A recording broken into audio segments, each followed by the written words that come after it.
கர்த்தராகிய இயேசு கிறிஸ்துவின் நாமத்தில் உங்களை அன்போடு வாழ்த்துகிறேன். இன்று ஆண்டவர் நமக்கு தரும் அற்புத வார்த்தை சங்கீதம் 128:1. கர்த்தருக்கு பயந்து அவர் வழிகளில் நடக்கிறவன் எவனோ அவன் பாக்கியவான். Psalm 128:1. Blessed are all who fear the Lord, who walk in obedience to him. அன்பான சகோதர சகோதரிகளே, ஆபிரகாமுக்கு கர்த்தர் 75 வயதில் நான் ஒரு சுதந்திர பாக்கியமான குழந்தையை தருவேன் என்றார். ஆபிரகாம் கர்த்தர் சொன்ன அனைத்து கட்டளைகளையும் கற்பனைகளையும் கேட்டு கீழ்ப்படிந்து நடந்தார். சாராளும் அவ்வாறே தன் கணவனுக்கு கீழ்ப்படிந்து கணவன் சென்ற இடமெல்லாம் சென்று கீழ்ப்படிந்து வாழ்ந்து வந்தார். இருவரும் ஒருமித்து வாழ்ந்து வந்தார்கள். எனவேதான் 25 வருடங்கள் காத்திருந்து ஈசாக்கு என்ற புத்திர பாக்கியத்தை சுதந்திரவாளியை பெற்று கர்த்தருக்கு நன்றி செலுத்தினார்கள்.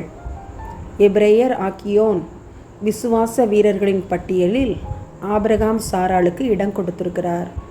கர்த்தருக்கு பயந்து அவர் வழிகளில் நடந்த ஆபிரகாம் சாராள் பாக்கியவானாய் காணப்பட்டார்கள். இன்று நீங்களும் நானும் கர்த்தருக்கு பயந்து வாழ்கிறோமா?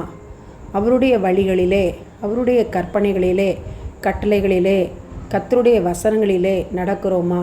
நம்மை நாமே ஆராய்ந்து பார்ப்போம். அப்பொழுது கர்த்தருக்கு முன்பாக நாம் பாக்கியவானாய் பாக்கியவதியாய் காணப்படுவோம். கர்த்தர் நம்மை மிகவும் ஆசீர்வதிப்பார். கர்த்தருக்கு ஏற்றபடி அவருக்கு பயந்து வாழ்வோம். பயந்து கர்த்தரின் தூய வழியில் பணிந்து நடப்போன் பாக்கியவான். அன்பின் பரலோக பிதாவே, இந்த அருமையான ஜெப நேரத்துக்காக ஸ்தோத்திரம்.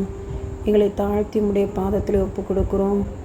ஆண்டவரே, குடும்பங்களுக்காய் பாரத்தோடு ஜெபிக்கிறேன். குடும்பங்களை ஏற்படுத்தியவர் நீர். கணவன் மனைவி உறவுகளை ஏற்படுத்தியவர் நீர். குடும்பங்களை ஆசீர்வதியும். கணவனுக்கு விரோதமாய் மனைவியும், மனைவிக்கு விரோதமாய் கணவனும் எழும்பி ஒருவரை ஒருவர் கொலை செய்து போடாதபடி தேவனே, நீர் அன்போடு அவர்கள் காணப்பட உதவி செய்யும். நீர் குடும்பங்களை காத்து கொள்ளும். தவறான பாவ பழக்க வழக்கங்கள் அவர்களை விட்டு அகற்றப்பட கிருபை செய்யும். கணவன் மனைவி உண்மையாய் உத்தமமாய் நேர்மையாய் காணப்பட உதவி செய்யும். பிள்ளைகளுக்கு முன்பு உத்தமமாய் வாழட்டும். இயேசுவின் மூலம் ஜெபிக்கிறோம் ஜீவனுள்ள நல்ல பிதாவே, ஆமன் ஆமன். விடுகதை. விறகு கட்டை சுமந்தேன், கட்டை மேல் கிடத்தப்பட்டேன். நான் தான் பலியாடு, ஆனாலும் மீட்கப்பட்டேன். நான் யார்?